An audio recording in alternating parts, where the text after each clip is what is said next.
Well, I don't think anyone saw this coming. Hey guys, what's up? Sora here, and we're gonna talk about the update. Alright, so the changes to the cards in the April 25 release news just dropped. Literally minutes ago at the time of this recording. And take a look at these two changes. I don't think anyone in a million years would have called these changes, but I'm happy about it personally because Shadow is getting buffs. You heard that right. For the first time in Shadowverse's history, they are buffing cards rather than nerfing cards. And let me start off by saying this. From a philosophical standpoint, I've always believed in the balancing of buffing cards rather than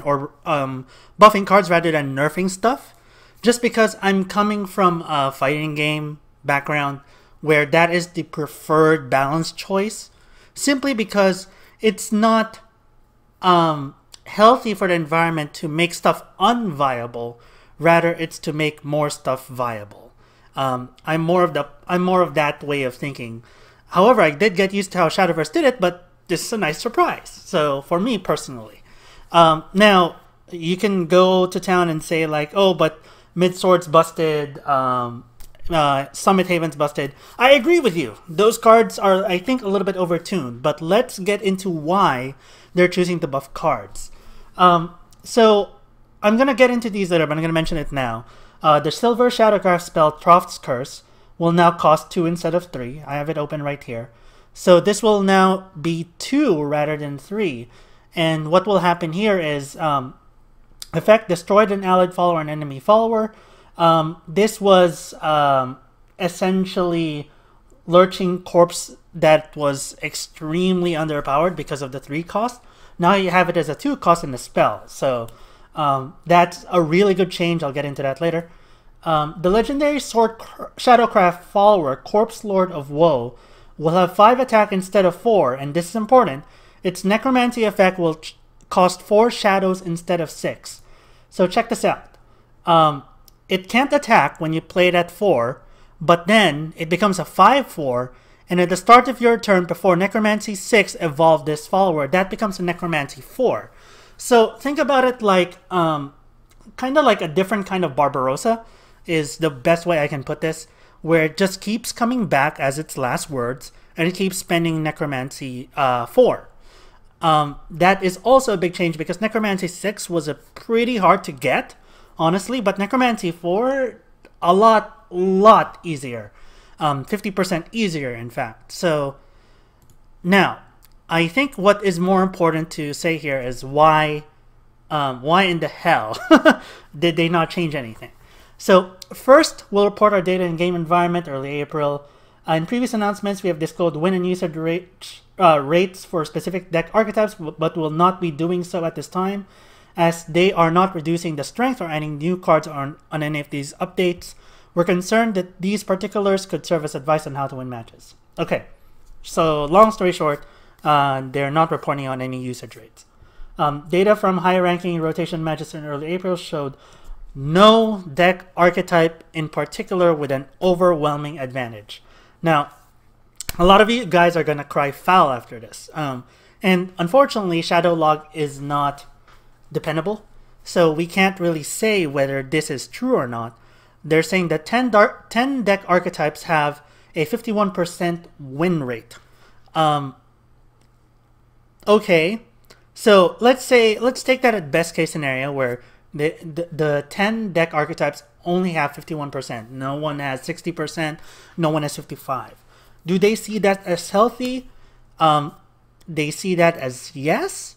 I personally see that as yes. Now, Summit Haven and Mid-Sword, I would say probably have the higher use rate for sure, but maybe not necessarily the higher win rate. I think even the Reddit thread was reporting that Summit Haven was actually sub 50% win, and the only one with a positive would be Ginger Rune and Mid-Sword with 55 each, is what they reported. But of course, Shadowverse's, the official Shadowverse data would be different from that. Similarly, usage rates earlier this month revealed diverse game tournament with 8 deck archetypes with a 4.0% or higher use. I'm assuming that this is 4% above the average. With no deck archetype holding an overwhelming win or usage rate, they have determined to not reduce the strength of any cards. Okay, so there's a little bit of reading in between the lines here, where you would think, okay, if they're not reducing the strength of any cards, either we take them at their word and say that there's really nothing here with the usage rate, or a little bit in between that, they're coming out with a mini expansion in May, and because they expect that to introduce new balances, they'd rather not change the meta right now, because they haven't seen or heard or feel that anything is alarming enough to really change anything out. I don't know if I agree with that, but that being said, I don't know if I disagree too much either. I can see where they are coming from, long story short. Let's take a look at the previous 2 SVOs. The first SVO did not have any sort of, well, did not have a particularly big Ginger Rune presence at all. But the SVO before that and the tournaments after that first week of SVO definitely had a lot more Ginger Rune. So if you think about it that way, the meta is evolving just from that one example, where people are starting to get used to the top tier decks. And maybe just maybe they are allowing a little bit more time for the meta to really take shape before haphazardly changing anything. It has only been a month since Dawnbreak Night Edge drop, so I get that. My only disagreement is right now they think that a 7/7 Storm Follower on turn 7, essentially a Genesis Dragon on turn 7, is somehow good. That's my only concern, really. I think what was high on my nerf list was definitely Heavenly Knight. Not the card itself, but the fact that they're able to get that. So you can nerf Summit Haven, you can nerf the Haven deck itself, or you can nerf Heavenly Knight. I didn't really care. I just thought that was a little bit overtuned. For Mid Sword, I felt that Chromatic Duel was a little bit overtuned. For them to not change that means that they're okay with this. They're generally okay with this. I'm not sure if I am, but again, I wouldn't be able to suggest like those cards should have been nerfed already. I can't do that with a straight conscience, because I do feel like it is a good philosophy for the long term. Now, strengthening cards. This is very groundbreaking because this is the first time that Shadowverse is doing this. Up until now, we have been changing and restricting cards in deck archetypes that had blah blah blah, the win rate. Since no deck archetypes have an overwhelming advantage, we have deemed it unnecessary. They already repeated that. On the other hand, they have seen in the current game environment that Shadow had a very low usage rate compared to other classes. Since they won't be adding in new cards with this update, they're going to strengthen the class instead. Now, because strengthening Corpse Lord of Woe, I don't really know. Obviously, because they specify rotation here, they do think that Corpse Lord of Woe might somehow be used for rotation.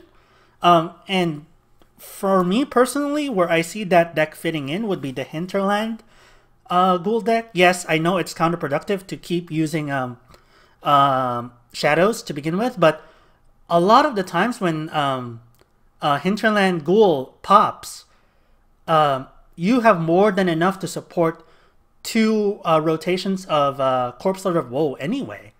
So I guess I can see that, where they're trying to make a card that is centered between those 2, if not like supporting one or the other.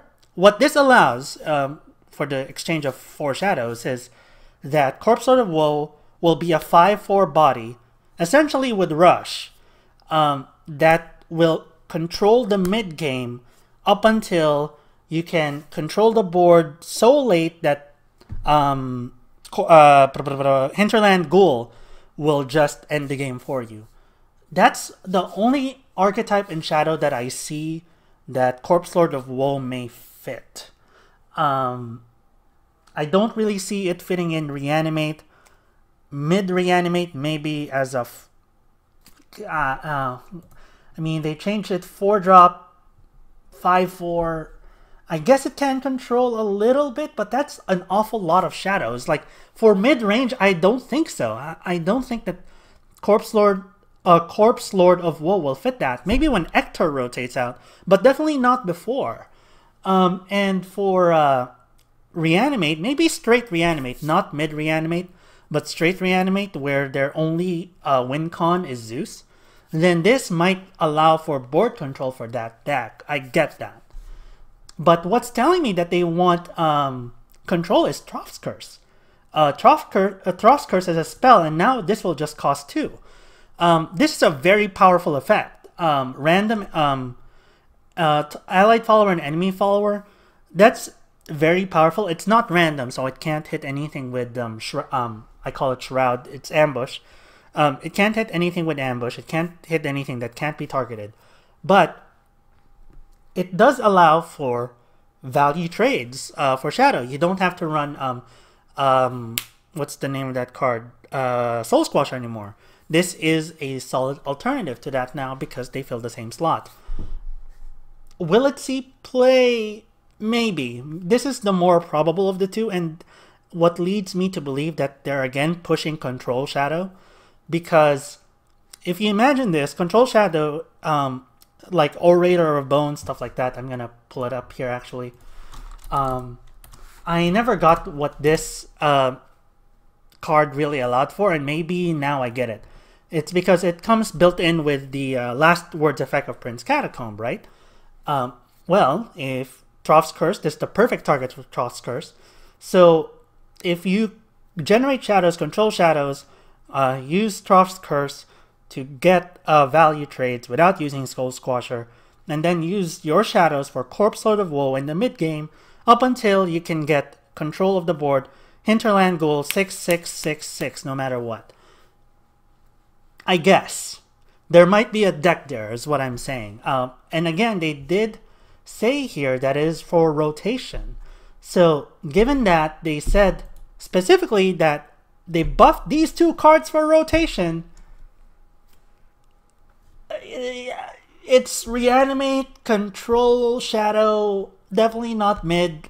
I can see it in those two decks. We'll have to wait and see. And then the last parts here, there's no temporary vial bonuses, so no, you cannot scrap your Corpse Lords of Woe for 3,500 vials. You only get it for 1,000. And these cards will now be in effect for Take 2, and blah, blah, blah, blah, blah. Our next announcement is on May 28th, prior to the mini expansion. Final thoughts. I will be brewing with this deck. I actually have a or rather a Hinterland Ghoul brew that I have never taken out yet, simply because I wasn't confident in it working. And maybe these two cards will allow to do that. I did just get a Corpse Lord of Woe from a random pack, so I can use one at least. I might craft a second. But yeah, I really can't say anything above that. This is this change is definitely good. That being a 2, that's definitely good. You'll definitely see a lot more Shadow players try and mess with that at the very least. But this is interesting to me. They're trying to make a Barbarossa style Shadow follower. So we'll see. Long story short, we'll see. I don't know how this will help if you don't have Gloaming Tombs active, so maybe it'll delay the game long enough for you to get Gloaming Tombs, but that's about it. Right now, Hinterland Ghoul is, if you don't get Gloaming Tombs in 2, you die immediately because you can't catch up. And maybe this will help with that. Maybe this will help with that. Who knows? I will certainly be trying. But for now, thank you guys for watching. This has been Sora, and I'll catch you guys next time. Peace.